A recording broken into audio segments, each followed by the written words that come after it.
Mr. Miller, do you want to introduce the subject? Yeah. Okay, let's see. Capital planning? We're on the capital projects update. Yes. So this is one of the 3 reports that the committee receives every quarter. So one per month, and this is the update shown on, let's see, page 16 of your packet. It's basically a status report on every one of our capital projects, some 26 of them, plus 9 planning projects. And this is, we're getting better at this, I think, keeping track of the status of all the different projects, project manager. So that is there for you. And this is as of the end of November, is that correct? That's Correct. And the attachments are as at the end of November as well. Correct.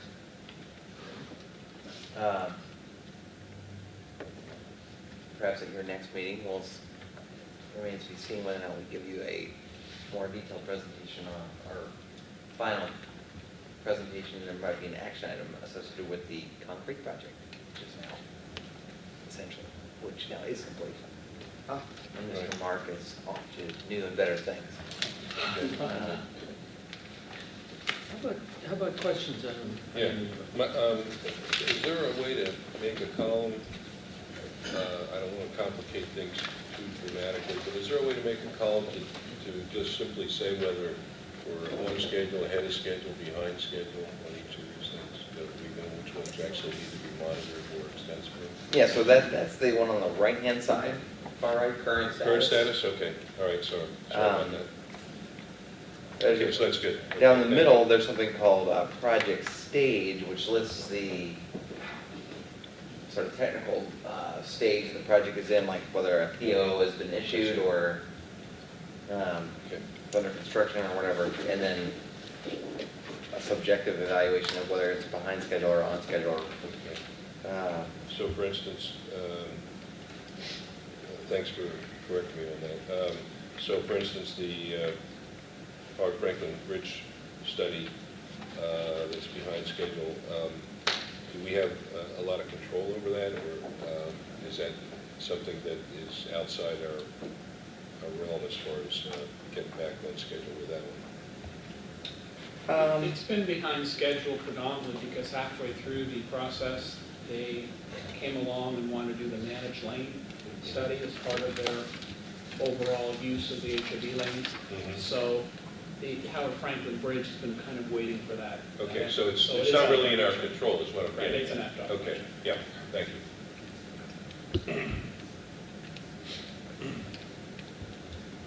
Also, maybe just a hot, exciting news is the opening of the Walmart in Largo, and the construction company's completion of the PSTA transfer center's pad, right? John, you want to provide more detail on that? Well, essentially, as part of the DRI for the development of the Walmart, we were promised that they would build the transfer facility for us. So we have 4 bus bays that we can now use to get our buses off of 19th and Whitney, which was an unsafe environment. So essentially, we have a nice long bus pad so that we can use to put shelters and various things so that it's a safe environment for our passengers to transfer. So we will be allowed to go into the site. I think yesterday Mark went out, they did a test run with the buses. And so we're, I think, tentatively scheduling for February or March to start going in. We're going to start February with 10th. buses. So yeah, when is the Walmart opening actually? January 15th, grand opening. Okay. So, which is today. Yeah. Okay, the Walmart's opening today. The buses, the passengers need to be informed, and then the connection at Whitney Road is basically changing to this location as of February 10th. Maybe down the road we're going to have some fancy looking shelters, right? Yes, we are. But on February 10, we're gonna have lovely, Regular Wood PSTA smoke. night shelters. brown. Smokies. Shelters.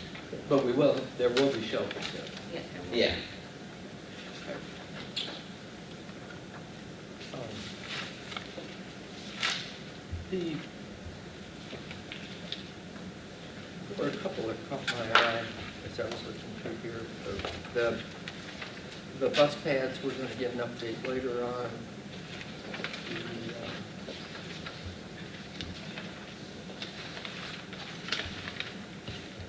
community bus plan was at 96% the end of November. Is that fully completed now? It's essentially complete, we're just waiting, Heather can speak, they're just waiting for some final comments that we made and some final clarification before we make that final payment. Yep, we have received the final version of the bus plan and are waiting on their developing some service standards for us, so we're just waiting that, and then we'll be 100% complete. I'm sorry, waiting for the, A service standards document. It looks like there's only 25,000 left to pay them. Correct.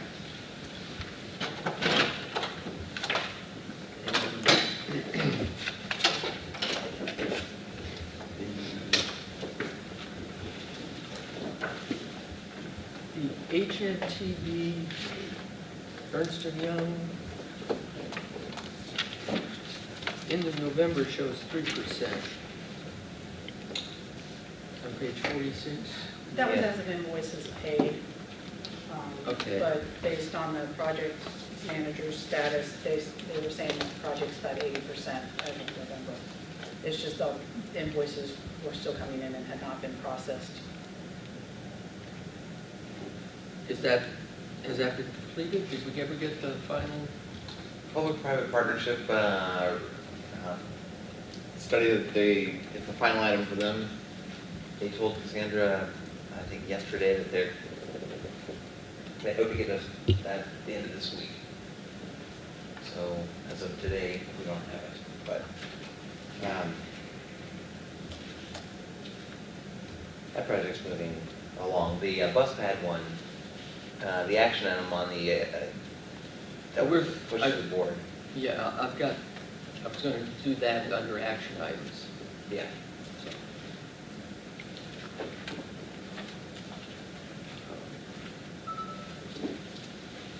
So, okay. Any other questions on the capital project status? Should we go on to financial statement review then? Sure. Debbie Leos, our new CFO. The, I know. I just came from the Walmart neighborhood park opening and they do this, woo! We could do it anytime. It We actually have completed 2 months of our fiscal year, which begins on October 1st and ends on September 30th each year. And we're going to briefly go through October, and if you turn to page 53 of your packet, we have the executive summary. And when we get to November, we will certainly appreciate any influence when we get to that one. For the October, the first month of our fiscal year, we ended up with a net deficit of 1.9 million, or 299,000, or 13.4% favorable to the budgeted deficit of 2.2 million. Contributing to this, our revenues of 3.1 million were 135,000, or 4.56% over the budget of $3 million. This was primarily due to accelerated reimbursement of our preventative maintenance, labor, and grants parts. In the month of October, our passenger fares in several categories were below budget, which was made up by the federal grants that came in. We will see when we get to the month of November, there's a catch-up on quite a bit of that. Our expenses for the month of October were $5 million, and they were 164,000, or 3.15% under budget, or favorable to the $5.2 million that we had.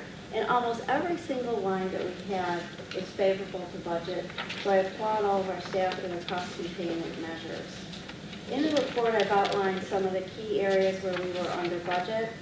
Salaries of $2.2 million were under budget by $120,000 or 5.2%, primarily due to vacant positions.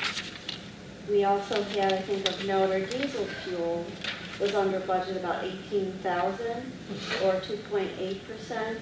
And we have locked in favorable to budget. We had budgeted $3.27 a gallon. We had locked in at about approximately $3.16. And any of the fuel that we purchased on the spot market was also at $3.16. So you can see why we are favorable to our initial budget. And like I said, everything was under budget: insurance, utilities, taxes and license. And I did want to note on the very bottom bullet point, miscellaneous expenses were under budget. One of the things I think our staff has been very creative in doing is taking some of the advertising and doing it through grants so it doesn't hit our operating line item. And that basically concludes the month of October. And if you turn to November, we will take a look at where we are 2 months through the fiscal year. If you turn in your packages to page 56, we'll look at the executive summary. And through the fiscal year to date through November, we had a net surplus of $3,897,000, almost $4 million, compared to our budget of $2.2 million, for a favorable variance of $1,671,000. This was a significant increase over the first month by $1,372,000. Let's take a look at what contributes to this. Our revenues of $13.9 million were $1.1 million, or 8.7% over the budget of $12.8 million. This was due to property tax revenues, and again, the accelerated reimbursement of a preventative maintenance labor and grants parts. We can see that all of our revenue for property tax, $7.6 million, a significant number. That represented $699 or 10% over the budget. And our federal grants revenue, again, another significant number in the bullet points, $453,000 or 49.5% over budget. Our expenses of $10 million or $563,000 or 5.3% under budget. Again, we looked at a lot of significant line items here that were cost containment. Our salaries of $4.4 million were under the budget of $4.7, $329,000. Diesel fuel, $99,000 under budget. Supplies were over budget by $62,000, and this was due to our bus repair parts. I think we're doing an excellent job of trying to get the preventative maintenance on our buses so that we'll catch up to ourselves so we don't have breakdowns later on. Our insurance was under budget by $45,000, and this was due to recoveries. Our risk team does an excellent job of going back and trying to recover costs from other sources, and we can see that's having a significant positive impact. And our utilities were also under budget by $58,000 or 33%. Purchase transportation was also under budget by $102,000, or under the budget of $102,000 by $9,500 or 9.2%. And again, miscellaneous expenses still under budget. So we've done an excellent job for the first 2 months of the year, and I would entertain any questions on specific line items. I guess just curious on the utilities, 33% under, is that timing of invoices? It is not the timing of invoices as we approve for those, but I think we've done a lot in the areas of cost containment as far as doing green initiatives. This also, we're going to take a look at how we spread our budget as well as we go through the course of anticipating next year. Good. If you look on page 58, and I guess you could add it to page 57 too, but the addition of a new column called November 2012 actual. So you're comparing the budget and last year for these items. That's, at least personally, very Okay. awesome. And as you can see, we're doing much better than we were last year at the same point in time. And the variance is the variance budget, though, but actual to budget, or is the That is- variance between the 2 years? I didn't do the math. That would be the variance year to year, so that you can see how we're doing. Oh, yeah. And the other point of note is, woohoo, kudos to DART, DART, for the first time in about 100 years, being under budget for a month. That's contracted service, so that every trip costs us more, and ridership is up on DART. And it was a mere $278 under budget, eked under the line in November. We're still over budget for the year, unfortunately, a small amount, but that one we're still trying to monitor. And then the one item besides that that is over budget is services, and that is largely legal fees, I think.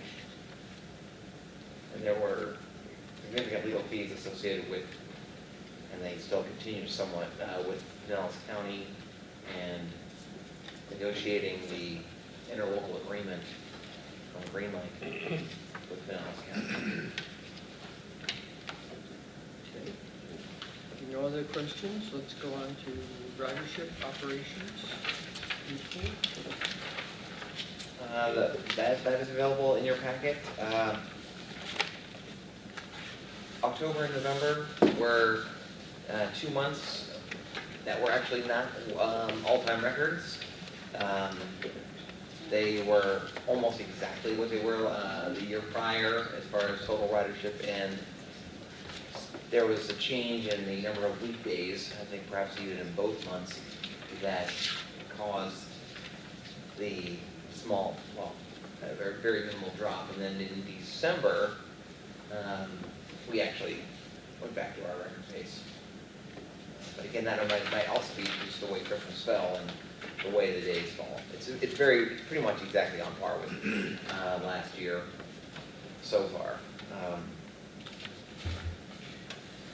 Notice, for instance, the Jolly Trolley passengers dropped, and I think that's because the movie resulted in the closing of the CMA Yes, for yeah. a couple months. Actually, in October and November, the decline can be, all of the decline can be attributed to the Clearwater, to that movie, lack of ridership. Although, I don't know if the aquarium has opened back up or what, but December rebounded.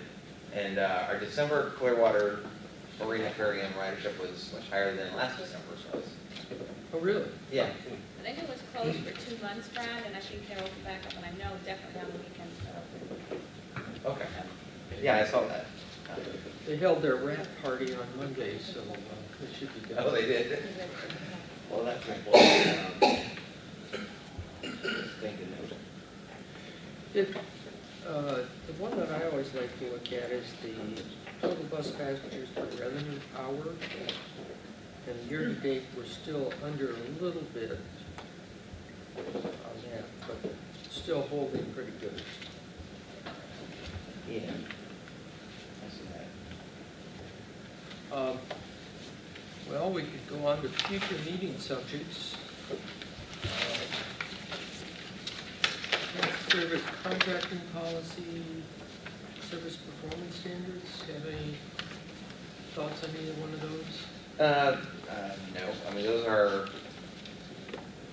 we are committed to developing the policy and bringing it back to the committee. The two things that I noted under future subjects is one, the CPA reports.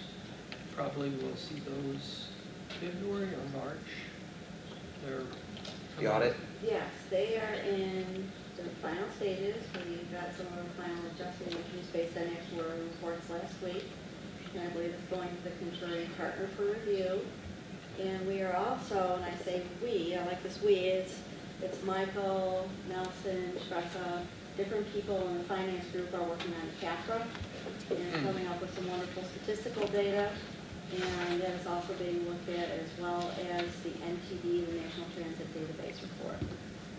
And that should be done as far as the audited financials will be available for next month. And the CAFRA, we will have it done. I don't know if the audit review will be complete. But I don't know why we couldn't put it in draft form for the board to look at.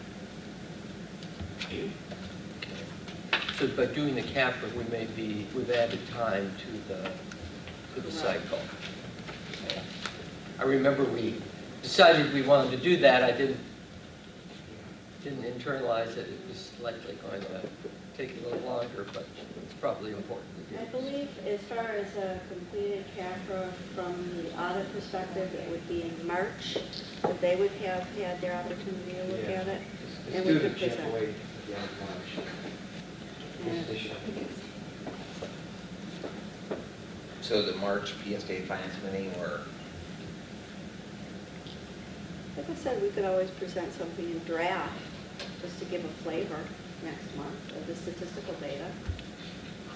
well, is it considered draft until, It's is it draft drafted. when we send it up to whoever reviews it?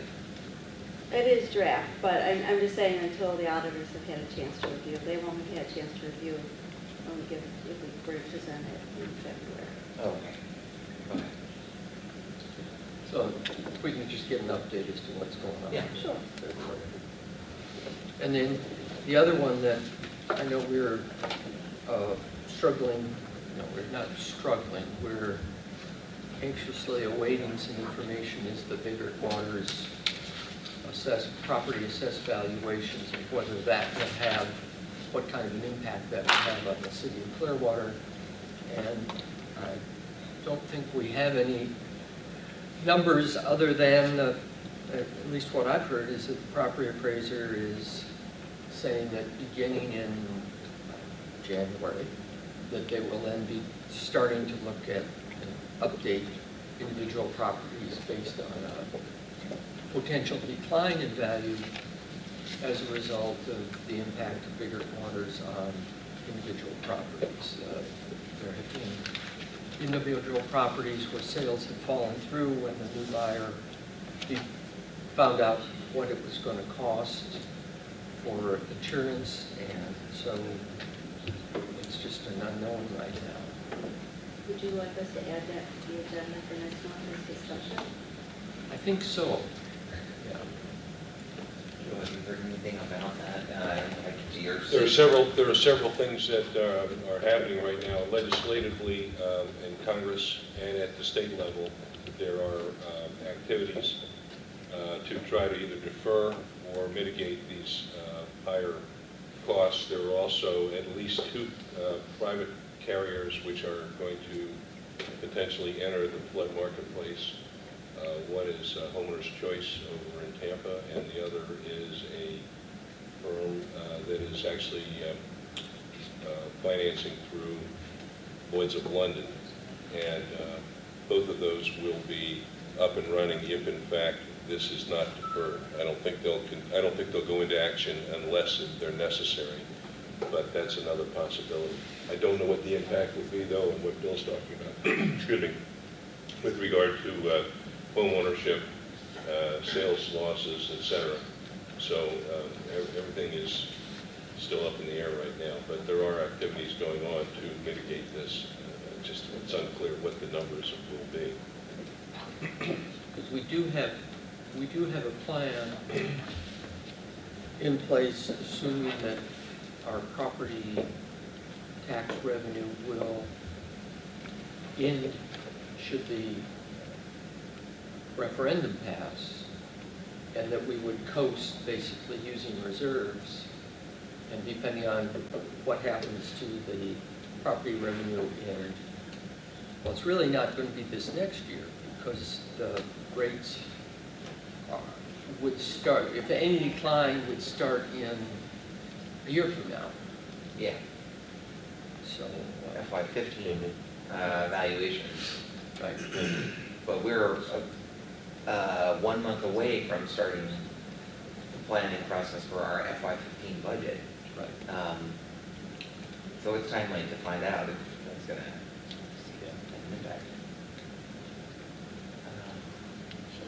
Can I just, since I have two of you, 2/15 of my board here, give you a little, I won't go into 60 minutes of analysis on the 3 action items, but just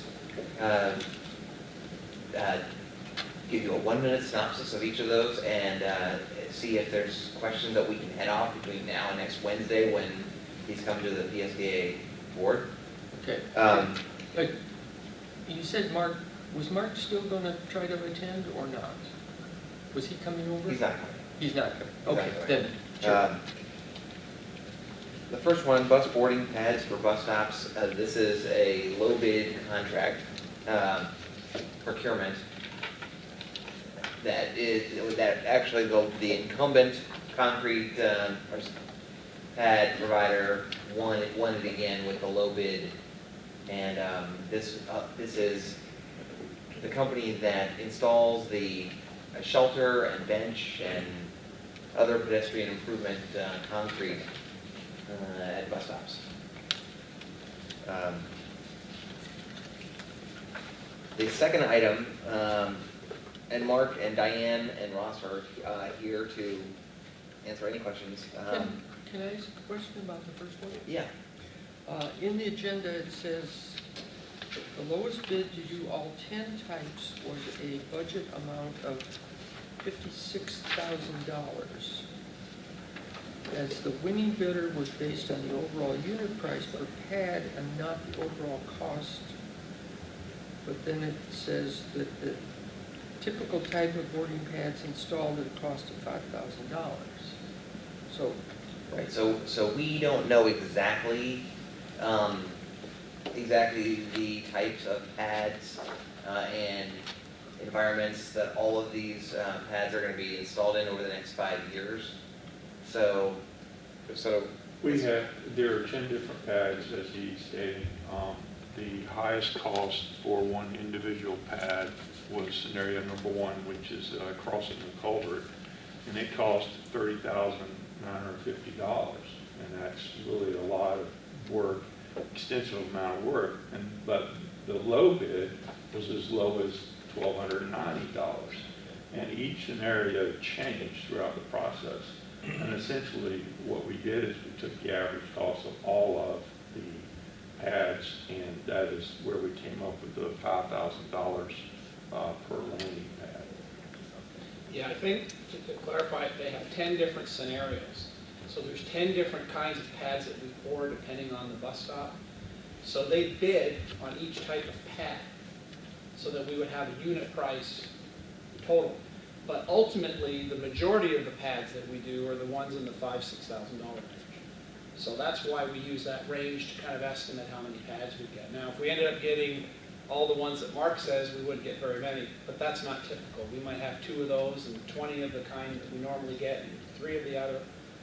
So that's why we couldn't say we want 100 pads and give us the lowest price, because there's 10 different kinds of pads that we would typically need done. that was just a way to evaluate the bids. I have a question, not with regard to the pricing, but with regard to the ability to complete the task successfully. This is a company we've used before. Yes, sir. And they're confident and they've Yes. done a good job in the past? Yes. Okay. All right. and we're doing 30 to 40 pads per year, but we have 2,500 pads to complete? Yes, sir. And again, the 30 to 40 is just an approximate amount. It may increase just because of the type we use. No, 2,500 of the 5,000 PSTA bus stops are ADA compliant today. As of today, thanks to this work that's been done in the past, and if they were just naturally ADA compliant, half of our bus stops are ADA compliant. There is no obligation of us to get to 100%, but it's a benefit to our riders to make these improvements.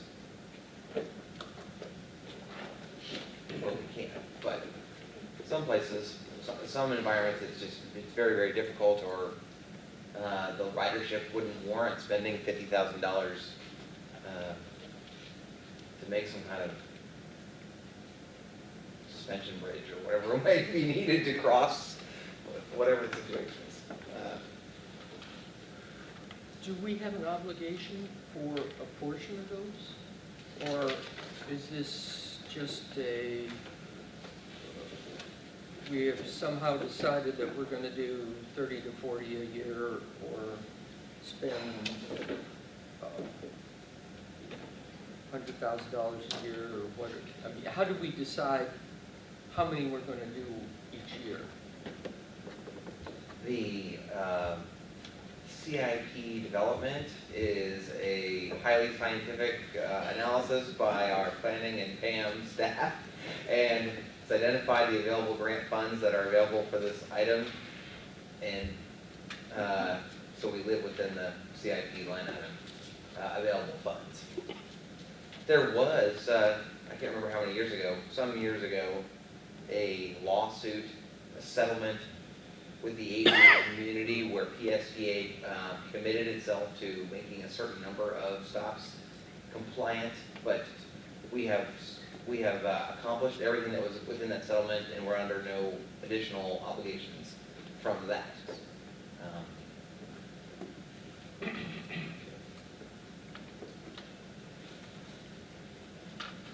All right. Okay. Anything else, Joe, on? No, that's good. I've exceeded my minute on that. Okay, now, the second item, and this is a thanks to our risk management department for helping out with this, is a settlement amount of $180,000 that will come to the PSTA board next week to Angelo Aggregate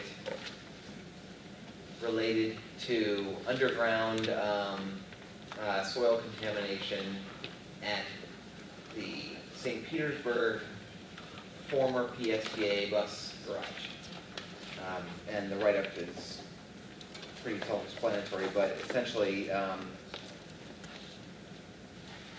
there's been a lot of investigation, work done, and analysis, and the dispute, if there was, if that could be called, was, I don't think so much on the whether or not there was problems, but it was how, on the method of mitigation, and how that could be mitigated.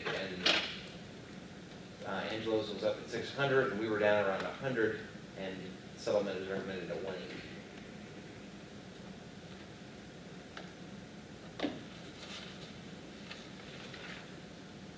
So with the settlement of 180, we have we'll have no obligation in the future? No, not to Angela's Aggregate. I can't say that a federal agency would not come against us at a later point, but that's something that in environmental cases, they always have that option. But Angelo's wants to remediate that area because they need to use water for their process that they use for their recycling materials. So in order for them to use that site, they're going to have to do the remediation. So we should have no further obligation after this. Is that in some kind of legal document that we're going to be offering? There will be a settlement agreement that will be written up, and it does, in fact, Alan has already been working on that, and it will state that this alleviates all of our responsibility to Angelo's Aggregates, any future assignees, so that we're finished with that portion of it. The only thing we cannot do anything about is should the federal government at some time request something, but that's very unlikely. What was the source of funds for the 180,000? I'm sorry? What was the source of funds? It was part of the risk management contingency funds that we have in the event Does that come something like this. from a liability insurance that we Liability. have? Yeah. Well, we don't have any insurance on this type of claim, Okay, so this came. but it came from our risk reserve. Risk Okay. reserves. All right. risk reserve is a estimate for what happens, and we adjust it periodically Right. over time. I mean, it's local dollars that are in that. It does seem strange that the reference that Terra Construction, who was there between PSTA and Angelo, used these tanks, and so there may have been some contamination as a result of their use. Yeah. So, Well, unfortunately, when you're dealing with environmental claims, if a owner becomes, a previous owner becomes insolvent, which is the case with Terra, then it goes back to the prior owner from there. So that's just something that happens in the environmental arena. I don't necessarily agree with it, but that's the way it's all written, so they have course of action against us.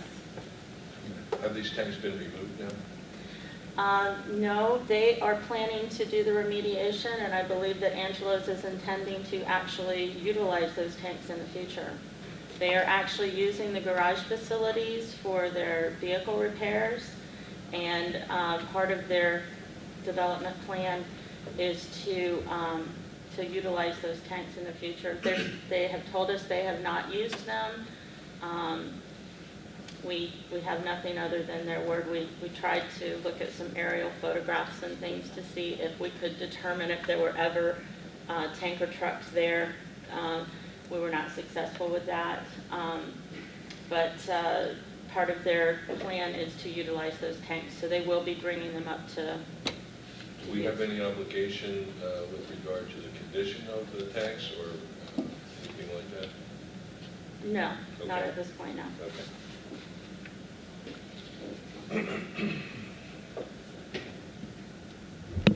but this should free us from any obligations, future obligations to Angelo's. Correct. And if they start using the tanks and they leak after that, then it's Then it's their their situation. Yeah, I mean, the amount of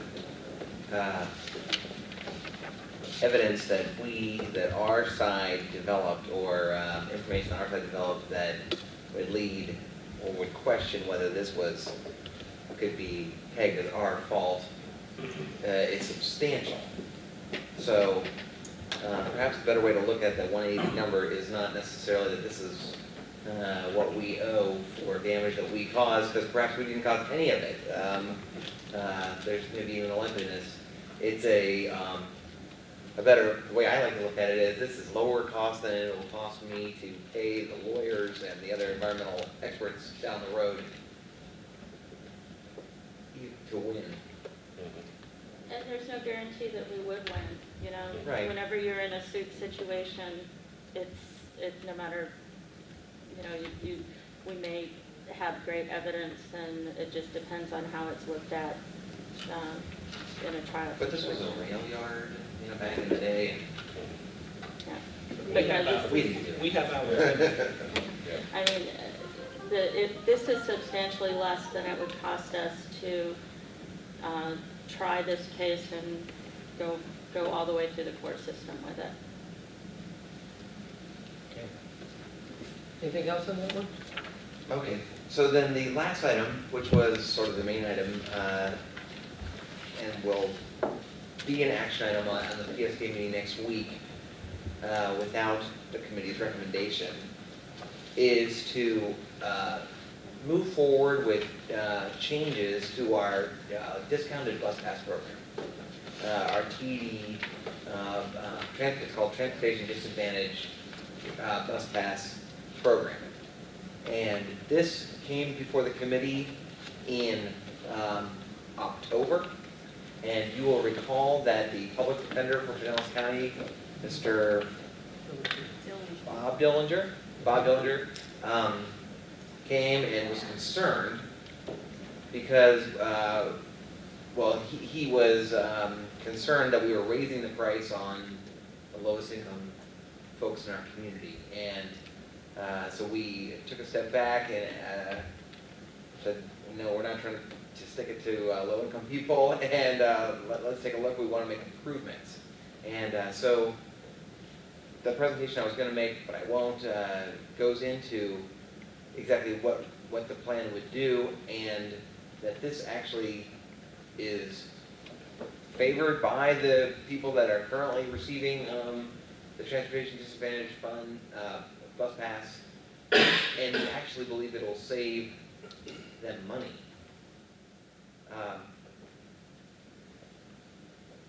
What's interesting, I did not know back in October, but now Ross has helped me understand and know, is that folks that are getting our discounted bus pass, they go through this application process, and it's somewhat onerous on them. They can only qualify for a discounted bus pass if they have a certain number of medical or work trips and being full-time employed currently.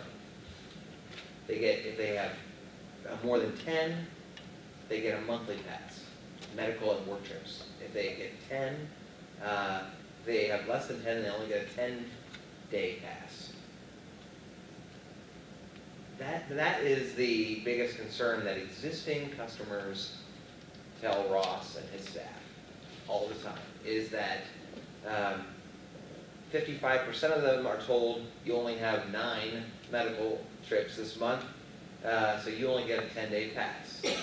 And they are only allowed to buy 1 pass per month, and of course there's 31 days in every month, or 30 days, and they need to go places all 30 days, and they only get to do it 10 days at the discount, and so they are going, after their 10 days expires, and they're spending their own money, their own cash out of their pocket to buy bus fares to go wherever they need to go.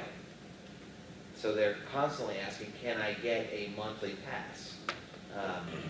And in addition to that, there is trip verification forms.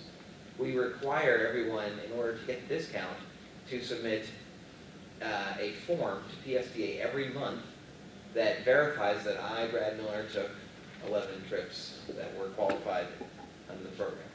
And so the initiative was to make things better, to streamline the process, to eliminate the monthly verification forms and make them annual, make an annual certification that I'm taking the right trips, to expand the qualified trips to be any life-sustaining trip. So that expands from medical and work to banking, food, grocery, pretty much trips that everybody makes.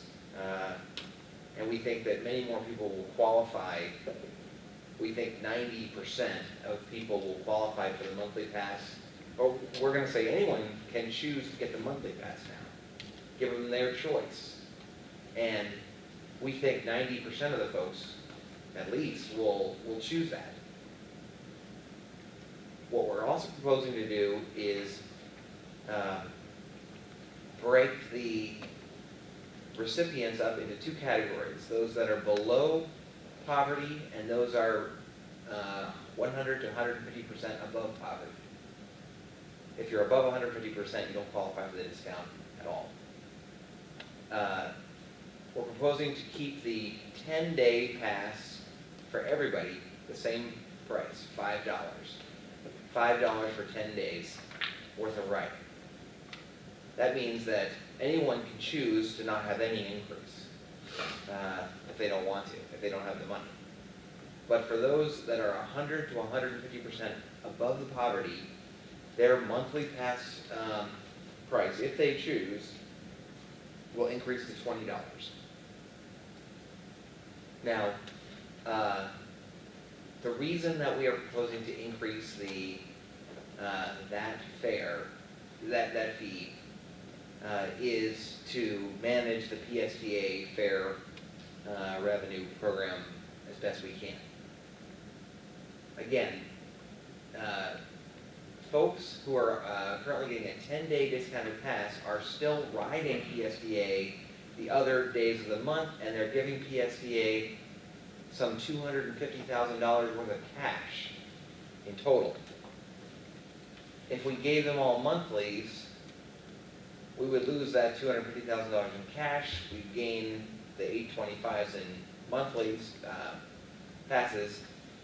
We think the impact of PSTA would be about between $150 and $200,000 net in our fare box. If we let everyone have a monthly pass for $825, it would be about just under $200,000 impact, loss of fare box revenue, because we'd lose that cash. If we charge folks that are above the poverty line the $20, they're still substantially less than the $65 that everybody else pays for the monthly pass. The impact of PSTA is about $54,000. So it's still a cost to PSTA, or a projected loss of fare revenues as people switch to the monthly pass, which they will. But it's,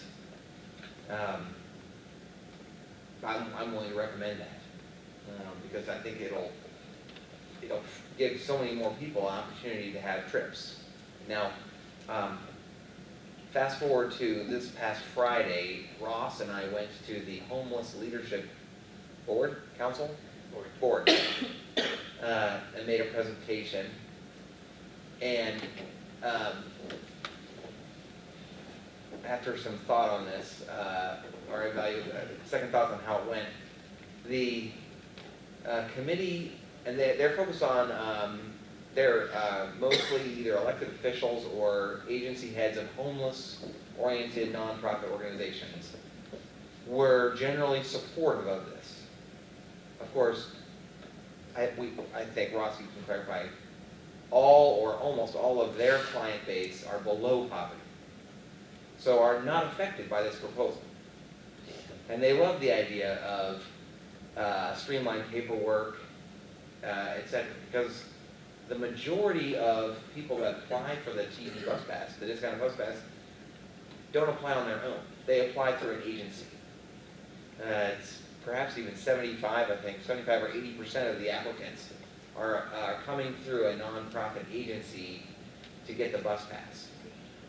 And many of those agencies pay for either the first month, or maybe even some even pay longer, right?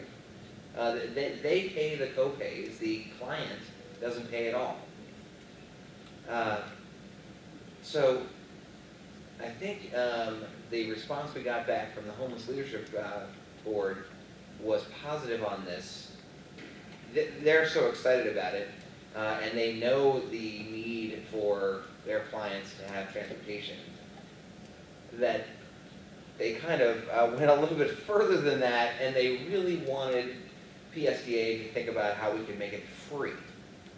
How more and more of their clients could get free transportation because they so desperately need it to access jobs, and they're very, very supportive of PSTA services. So that's what Ross and I and his staff and the finance staff have been trying to look at over the last couple of days since Friday is, well, beyond these recommendations that we have here, is there any other recommendations we can make that would make this program better for the customers and the nonprofits that are tied to most of these people that are getting this kind of bus pass? Because of course they're crying the blues, their funding has been cut, and they were just wondering if there's anything else PSTA can do to help them out. As you get into that, you start unraveling this web of PSTA's fare box money. It's $14 million, close to a quarter of our total revenues, and nonprofit agencies are paying about 10% of that in checks to PSTA, not at the fare box. They're writing checks to PSTA to get bus passes to pass out to their customers. So what I, as trying to be a fiscally prudent manager, is I don't want to pull on one little string here and then it all unravels and we get we suddenly lose all of our money, all of our fare revenue.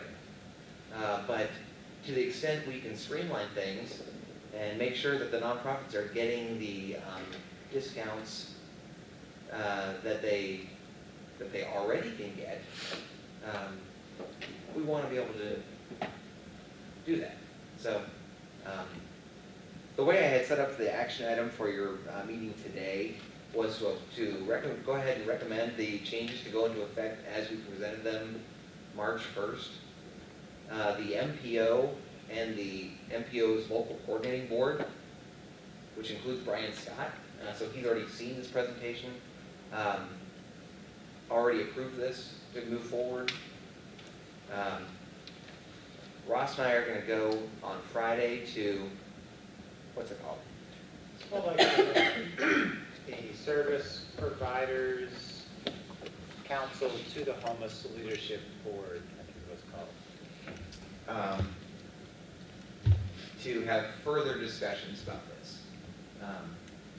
Mr. Dillinger is a member of the Homeless Leadership Board, and he, I think, still doesn't totally understand or doesn't, well, I think he just is very passionate, and he believes that PSTA should be doing everything it can to help out his client base, or folks that he cares about, and see about how we can maybe make it free.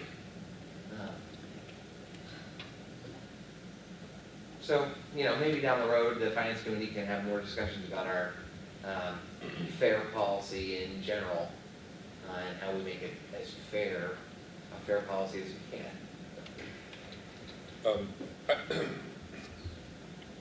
I'm not trying to make us insolvent or hurt our bottom line, but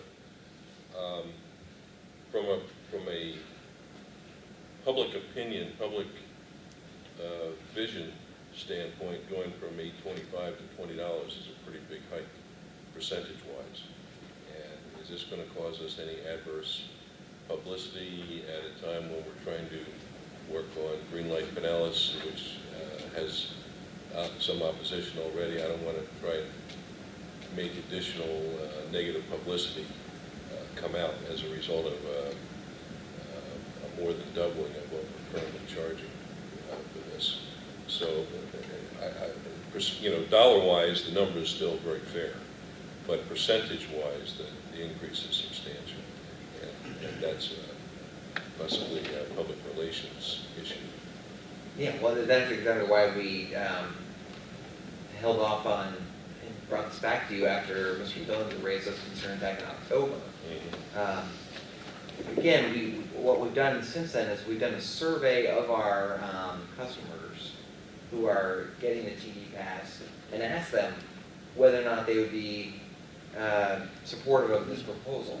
I mean, it has some positive things for them in terms of eligibility, and it has for some of them, not the lowest income, but some of them, the negative of going to $20.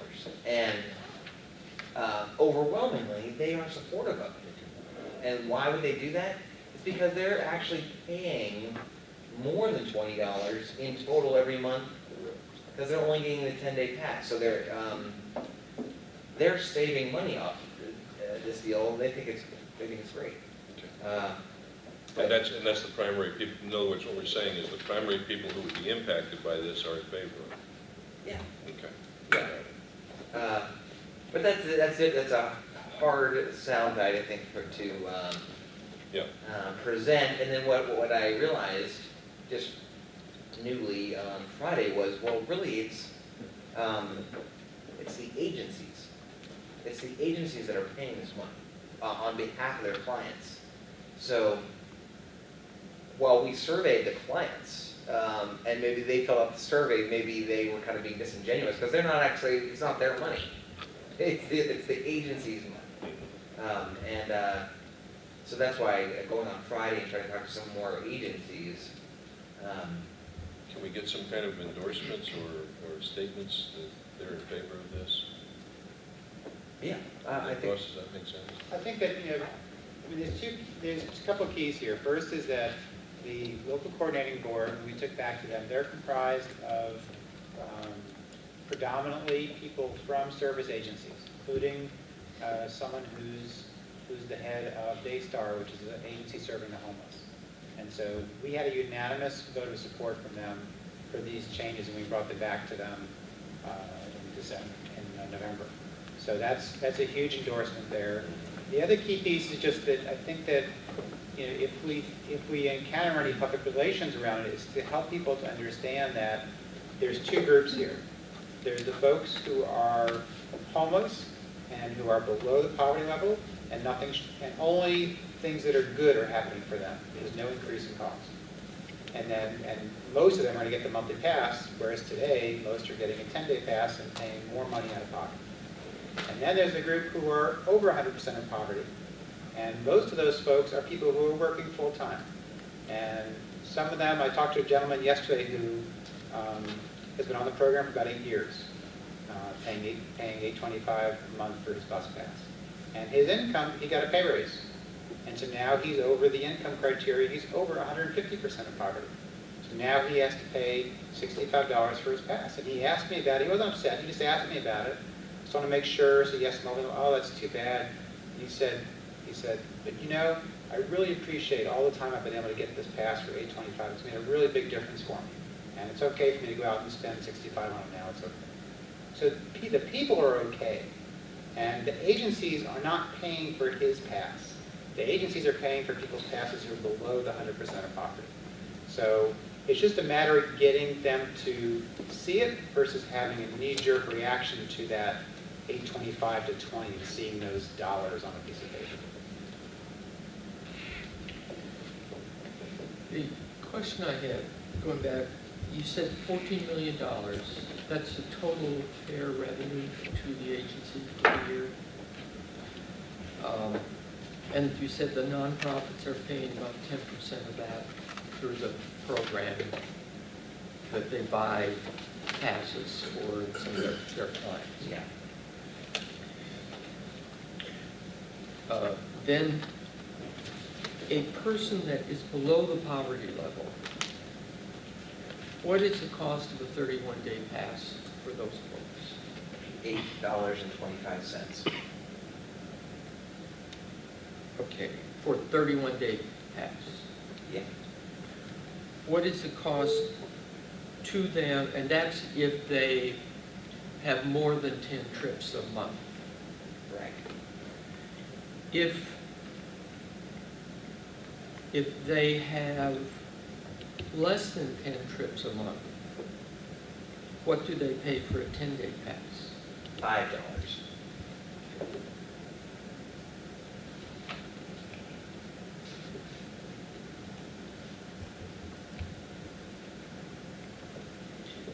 And if they are in the area between 100% and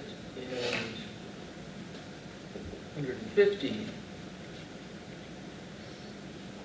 and they have 10 trips a month, how much do they pay for a 10-day pass? $5. And do they now currently have the option of, if they have...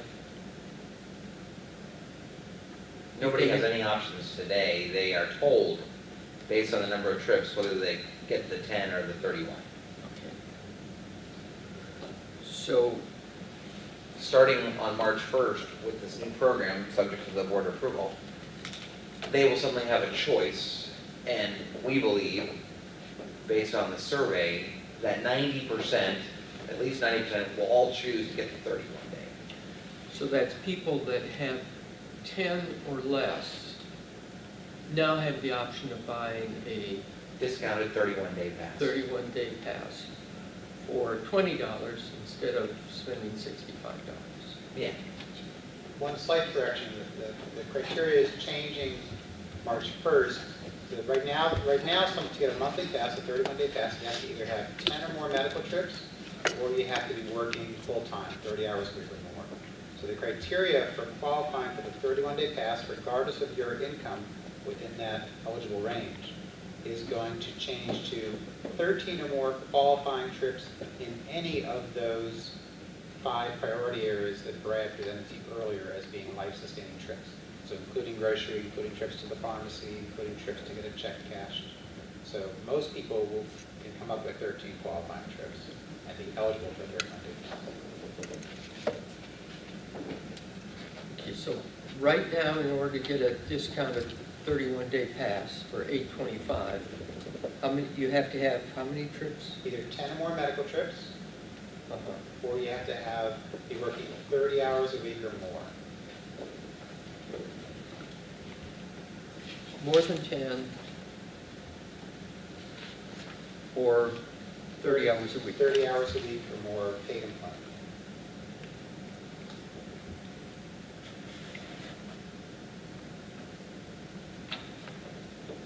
And if you do have that, then you pay now $825.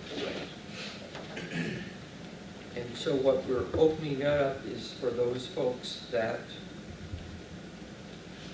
do not have 13 or more for this. You can optionally buy a 31-day pass for $20. It's kind of the opposite. It's that anyone who qualifies for that 31-day by having 13 or more trips has the choice of purchasing either pass, the 10-day pass for $5, or if they're above 100% of poverty, then paying $20 for a monthly pass, their choice. If they're below 100% of poverty, it's still, they have 13 or more qualifying trips, and it's the same. They get that choice of either $5 for a 10-day pass or $825 for a monthly. Today, if they're within the 100% and 150, and they have, let's say, 15 medical trips in a month, what does a monthly, do they have the option of buying a monthly pass? It's not an option, but they are eligible for the pass. They will be offered as an $8.25 31-day pass. Today? Yes. Okay. So the real option is that if they're not working 30 hours a week, or they don't have that many medical trips, now they can get a 31-day pass for $20. If they're in that higher income bracket, yes. Right. Okay, thank you. And the reason that we don't just give free rides to all these folks is because we require some people to pay for their bus ride, and we have to scale this down someplace. Well, yeah, I mean, that becomes a policy discussion about fairness, and all sorts of things, but I had some of that in my presentation, but yeah. It's mostly, and I think to me it's an issue of, it's a question of making the budget work with that as well. So, because those co-pays that we receive are part of the budget that we have in place. So if we were to eliminate that, then we'd obviously need to have a balanced budget to be able to make that work. Yeah, theoretically, we could look at any one of these individual pieces and say, well, that's not that much money. We can make it free. Make those people happy by making it free for them. But what it seems to me, I don't know if Roxy would back me up on this or not. When you look at the total, all the different nonprofits that buy our bus fares, it seems like some of them maybe are paying more. They don't even know about this program, and that they are buying in large quantities, and they're paying $65 for each of their clients. And so then you're wondering, is that right? that we should just be keeping them in the dark, or but Do we still have a limit on our TD budget? I think you're talking about the old, what were they called, the caps Yeah. that the MPO, that we get money from the state, and We don't have that. we don't, we get the money from the state, but we don't, we've taken the caps off. Yeah. Caps were never followed anyway, even back in the days when we had them. Anyone who qualifies for the program is given a pass, right? Yeah, we've been very fortunate. We've had pretty consistent utilization of the TD services over the past year or two that we've, just the past year and a half since we've been to CTC. And so overutilization hasn't been an issue for us. And I think the agencies, a lot of them know about the passes. It's just a matter of, it's the convenience factor. They want to be able to, somebody walks in their door, or a client, and they want to go to give them a bus pass, they can't hand them a TD pass. Because the person has to become eligible, that takes time. They can hand them a $65 monthly pass and enable them to have their transportation needs met per month. But is the issue you're asking is that there's still a set amount that the state gives us, unlike DART, where you got to provide it? Yeah, well, theoretically, we could, right, Ross, it would be allowable for PSTA to say, yeah, the money has run out, no more trips. Absolutely. We could do that. We don't do that. We do receive a grant from the state, about $2.1 million, and the majority of that goes to bus passes. You may recall about $660,000 of that goes to 4 nonprofits for them to provide transportation at very reasonable prices. And then a small amount, about $250,000 goes to door-to-door trips for people who are transportation disadvantaged.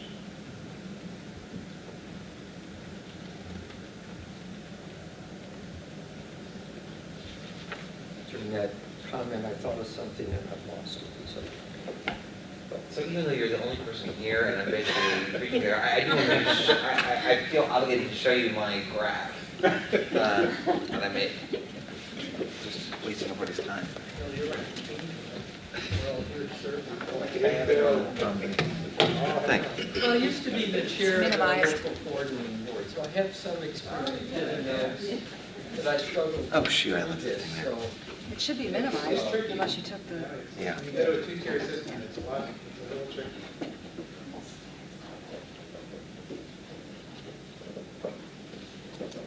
And the other thing.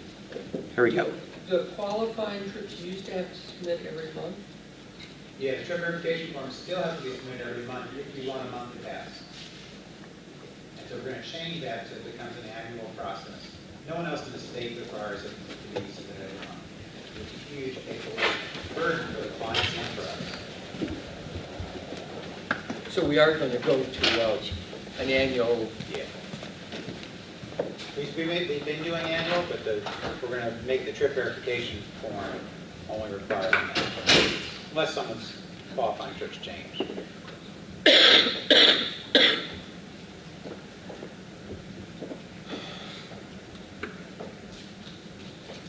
I won't do my whole PowerPoint, I just want to show you this. This idea of the fare policy gets so complicated. This is the base fare of PSTA since the beginning of time, since 1973, thanks to Rachel having this information, compared to inflation. And our $2 bus fare that we advertise, that we charge people, is on the ticket. It's gotten pretty far out of whack with inflation if you compare all the way back from 1973. Just in the last 10 years, it's really moved away from that red line. When you compare to our benchmarking to the 20 other agencies, we're on the high end. $2 is relatively high. It's not the highest. But compared to our peers, $2 is pretty steep. The 31-day pass started in 1991, and at $65 mark, for a long time it was below inflation growth on the monthly pass. This is the full price. And we are also high compared to our peers on the 31-day pass, 65. The question, though, is since we have this TD program, we've got Medicaid, we've got agencies buying at a discount, we've got seniors and people with disabilities paying different amounts. How many people are actually paying those numbers? Are those numbers 65 and 2 and our whole fare policy relevant? Because we have all of these discount programs. It's just like your business, or when I was in high school, I worked at this kitchen supply store called Lecter's in the mall, in the Nittany Mall. And I had to take a test before I started that minimum wage job on the Pitney Bowes 5000 pricing gun. And it issued, like, you typed in this sheet of paper, it told you how much to charge for the melon baller, and it was $2. And then the Pitney Bowes pricing gun just said, retail price, $5. It spit out a number above onto the little price tag that was totally fake. Well, I don't know who charged this $5 for the pricing gun. It was the Pitney Bowes machine that generated that other number based on a formula. And that's sort of like the PSTA bus passes is. Sure, it says $65 on it, but how many people are actually paying $65? Not too many. A lot of people are paying only $8.25 for that same thing. So this chart shows to our peers the average actual revenue per customer. How much on average are people actually paying? And we're over there on the right-hand side, right here, at just over $1. We're getting $1 per customer on average. Even though we have all of these other pass programs, and we say it's $2 a ride, we're getting only $1. And that's the number that Ernst & Young actually focused on, because that's the only real money, right? It doesn't really matter what's printed on the fare card. It matters how much people are actually paying us. Some people get on the bus, they don't have any money, and the driver lets them on. There's all sorts of different things. But then when you compare to the other transit agencies, are we doing things differently or out of whack with our peers?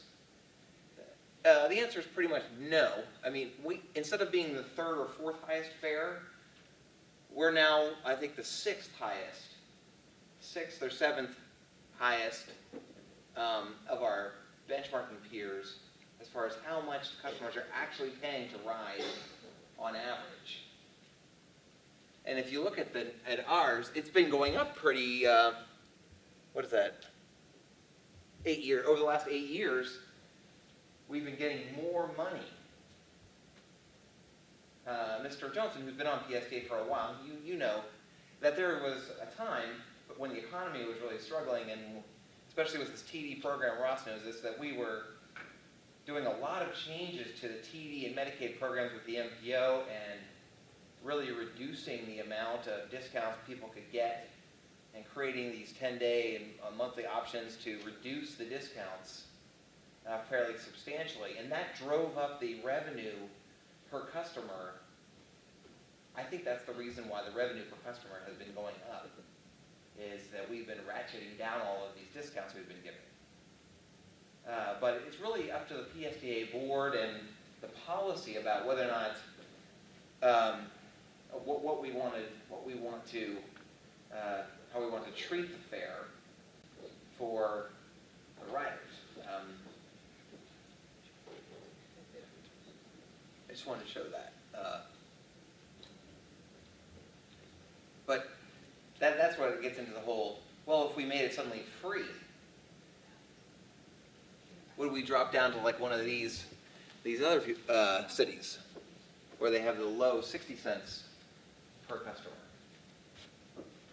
If a whole bunch of people got to ride for free. Yeah, I think Philadelphia, anybody that's 65 can ride free. That's in Pennsylvania. All of the lottery funds in Pennsylvania go to transit agencies to have every senior citizen ride for free.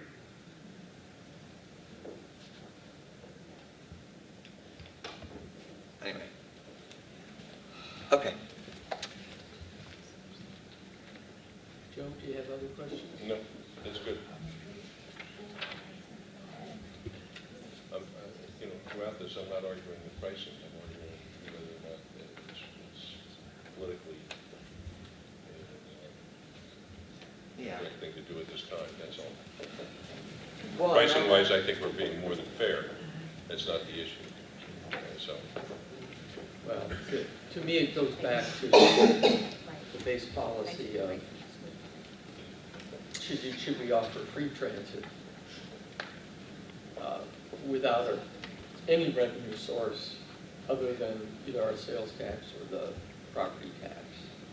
And where do we have that, where do we cross that line where we start charging people for it? Because from a policy standpoint, we have a lot of folks, or we have some folks that are articulating that bus riders should pay 100% of the cost of the system. So that's one end. Bob Dillinger's maybe on the other end. Yeah. And it's for us to puzzle out, based on our history here locally and what we hear from our community, where that fare should kick in and how much that fare should be. And the fare box ratio is one of the things that allows us to compare ourselves with others, and we're currently at about 25%, which is higher than some, but so I don't have trouble talking to people and saying, we're not taxing you to give away the service, but we're in the middle to maybe a little bit more. So that's good enough for me. Yeah. I think that's where we have been historically. Yeah, we were down to 20, I think, at one point in time. Fare box recovery at 20%. And then we made Well, that, those yeah. changes. I appreciate having this lengthier discussion, even for just the two of us. I apologize for everybody having to sit through this, but Well, Mark it's been told me on useful. the phone, he said, well, yeah, the only questions I had were on that TD thing. Well, shoot, I'm sorry you're not here. There's a lot of people next Wednesday. Did you have anything else? For the No. meeting? Any other business? I didn't ask for public comment because we weren't having any actions that we were taking, but is there any public comment? Not? Our number one public member is always here. Thank you, Sully.